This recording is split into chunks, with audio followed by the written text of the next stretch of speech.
Hi friends, जय जगन्नाथ। आज dish हूँ पनीर पकोड़ा। शीतुआ पाग को गरम गरम चा सहित पनीर पकोड़ार मजा किसी नियारा।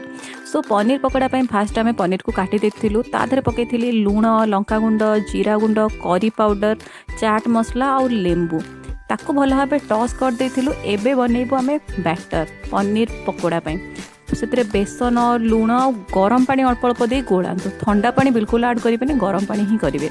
ताधे आम पकईलु कॉर्नफ्लोर, कारण कॉर्नफ्लोर द्वारा भल बाइंडिंग होता है।